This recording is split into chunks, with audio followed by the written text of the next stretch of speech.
Hello everyone and welcome to Diamonds of Craft, where I make things. My name is Sarah and I am back with a collab with a few doll artists for MerMay. It's the first time I've managed to actually participate in a MerMay, so this is my first Mermaid doll. And for this doll I am taking inspiration from a doodle that I did about 8 years ago when I was in work. She is a warrior mermaid and I had a lot of fun doodling her, so I hope to have a lot of fun making her in 3D.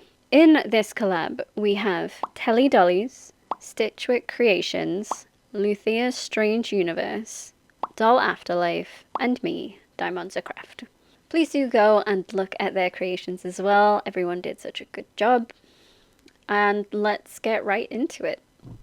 I am going to use this Laguna Blue body because the legs are broken and the head of one of the Make Your Own Monster dolls, mainly because she's already got the fish-like features. I did start this project last year, but I've decided to use this design another time because the tail is far too long. Instead, I will do the exact same thing I did with the old one and glue the thighs together. To give it some strength, I ended up adding those polymorph thermoplastic ball things and some hot glue.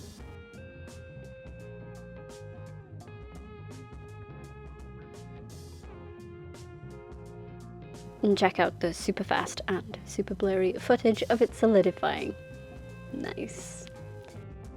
It's then nice and strong to hold the wire, and I purposefully didn't fill up the gap so I could string that wire through the middle. And once it's all twisted together, it's pretty strong. I had no prior planning to this doll other than that one doodle I made way back when I had an office job. So there was no colour palette or anything like that, and it was now the time to make up what I wanted. I wrote Mermaid Warrior on it and had a lot of seaweed adornments. Spoiler, I don't add any seaweed. However, it did give me more of an idea to the colour, and I'm going for dark. A seaweed dark green, blues, blacks, that sort of thing. And obviously she's aquatic and they're all super shiny, so I mixed up various mica powders with metallic paint and iridescent paint, and it came out this cool car colour. It looks way more grey on camera, but it's a shiny dark green. Once the body was done, I could refocus on the tail. In true KP creation style, I wrapped the wire up and added a bit of fluff to bulk out the tail. It then keeps it mobile and I don't have to use any clay to build the shape. As this is the shiniest fabric I had, I felt it would be nice to make a tail from it. It took some back and forth on the fluff padding for it to sit nicely, but I ended up with something smooth.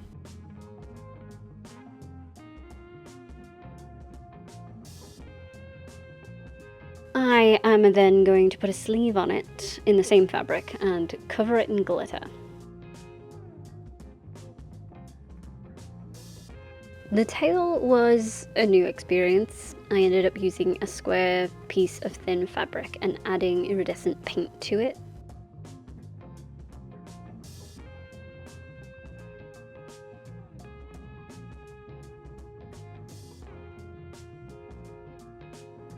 And that turned out really lovely. So then all I needed to do was glue it in and scrunch it up. Easy.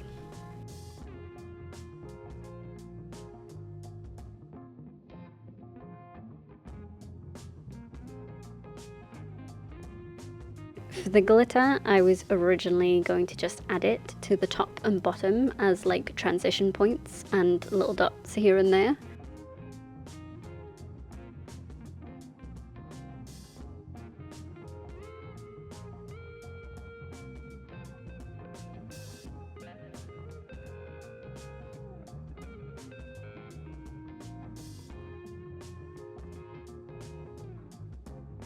But that didn't look as cool as I wanted it to, so I just went a bit unhinged and added glue and glitter everywhere, including my hands. I will now be finding this glitter everywhere for the next 10 years.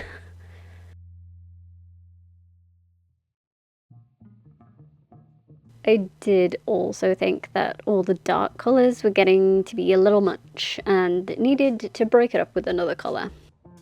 The best bet I had for that was gold, so I added some rose gold glitter around. This glitter was a bit mad to use because of all the different sizes. I had to place some strategically before I dumped a load of it on the doll.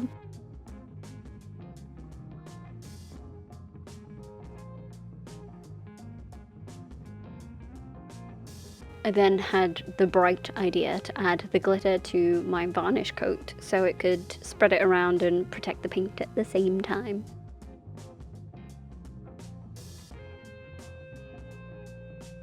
Just like the asset, I wanted to add some stripes of colour as well.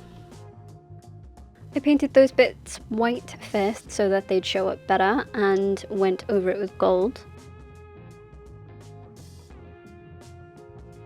But that wasn't enough for me. I had to go a step further.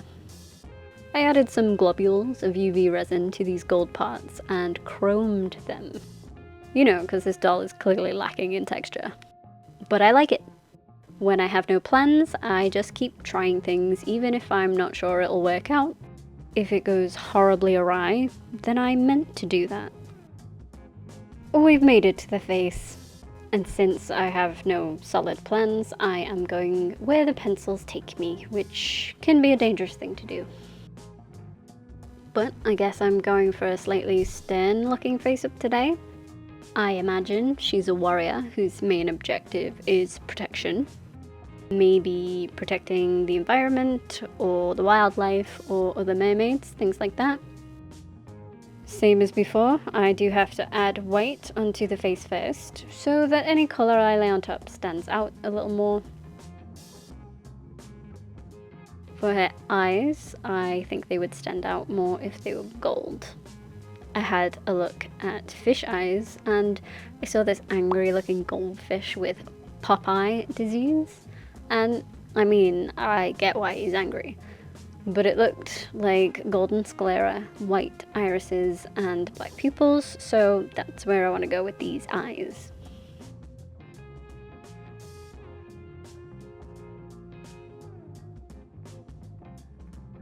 In all honesty, I don't know why I gave this doll eyebrows. I feel like there would be no need for eyebrows. But this is a fantastical creature, and I guess my version has eyebrows.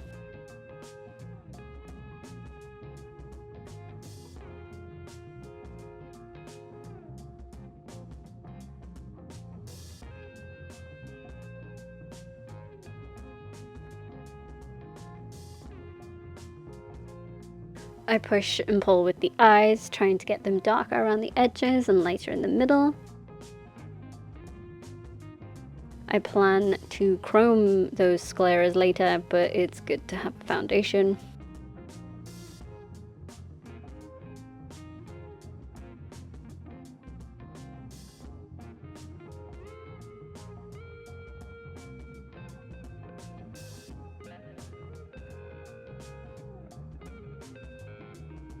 I also didn't want her pupils to be super smooth either, so she has an almost Rick and Morty vibe going on with those.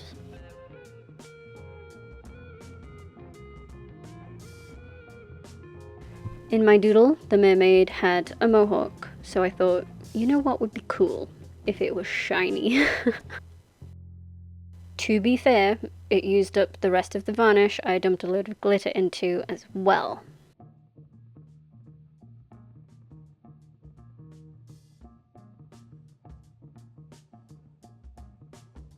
And her face couldn't be without some stripes, a little war paint to add to the intrigue, which also got the chrome treatment, of course.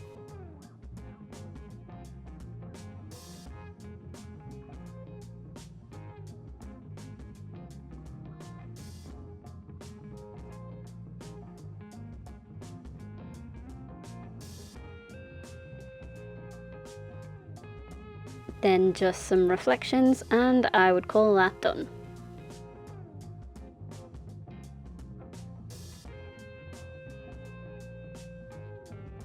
Here she is, with all the painting complete. I added a little necklace to her, which is a fake earring I bought, but it has a really cool coloured bead in the middle.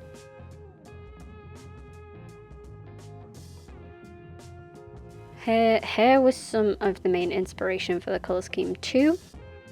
I was gifted this hair by Lemon Kitten Creations, who used some of the same kind on her Leshy doll for the Creepy Valentine collab.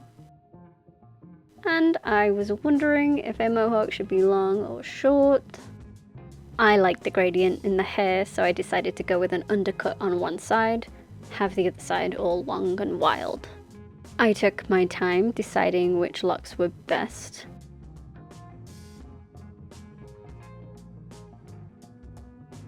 And once they were all sorted, it was glue time.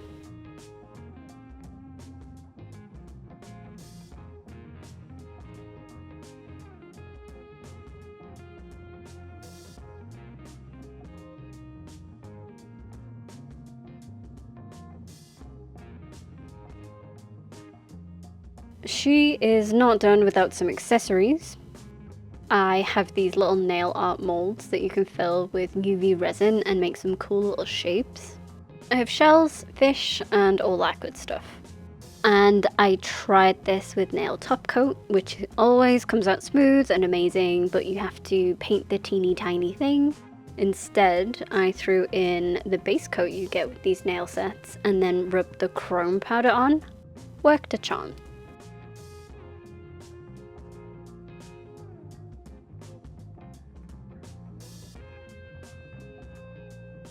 I made lots of them in all sorts of colours, but I mainly want gold. I will be adding these onto her as armour and onto a trident, which incidentally I am making right now. Let's be real, this is just a simple construction project. I have my main barbecue stick and I cut a toothpick in half. I did do the sculpting off camera to fix them together and make the spikes, but it's all polymer clay, which then gets painted black.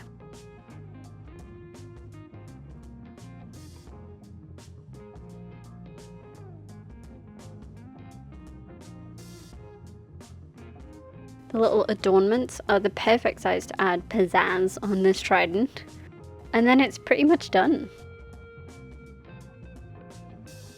One final thing I need to do before I'm done with this doll is make a stand. I've been known for the occasional stand. The clicker had its own and so did the ringmaster. It just works so nicely for the photos, and I've had this block of styrofoam sitting around waiting for the day I put it to use. So now is that time. I am going to make her a rock that her tail can wrap around.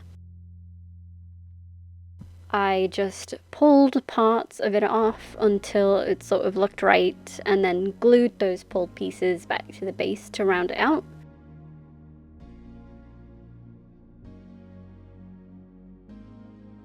I am also keeping all of the offcuts to use for a future project. Now, I haven't done papier-mâché since high school, but I figured, why not do it now? It keeps things light and doesn't require me to use up all my clay. There is an abundance of newspaper in this house, and it's something new to try.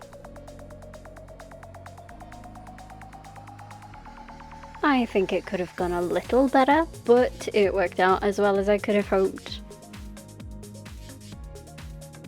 I recommend putting some paper down underneath it too. Don't be like me, work smarter.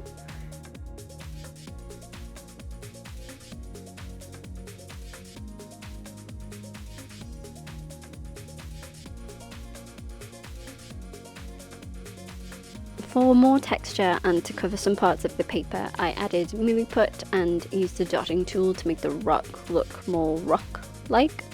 Words are hard.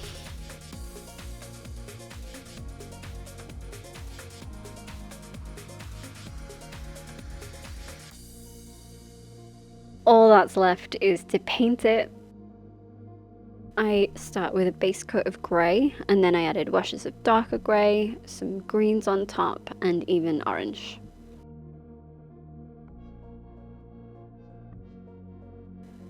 I did also dab on some white over the clay parts to highlight them.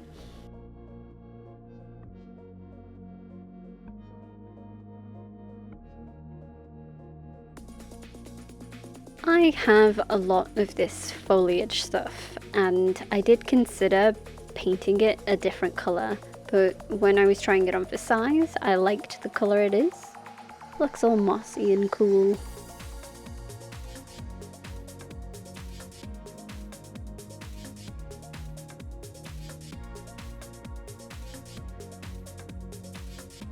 I'm just going to add some little extra shells of the other colours, some more fish as well, and I think I'm 100% fully donezo.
And here she is, all finished. As you can see, she is shiny as f***. She may not look exactly like the doodle that I did, but I think she looks better. Let me know what you think of her in the comments down below. Remember, don't be a dick. That's all I have to say. Subscribe to this channel if you want to see other things that I do, I suppose. You can like this video if you really want to do that, if you liked it, I guess. And if you do either of those things, you may as well ring my bell. Go and give love to the other members of this collab. We might not have them all up at the same time, but they should all be coming out at some point or another. I don't have anything else to say, so that is that. Thank you for watching once again, and I will see you in the next video. Bye.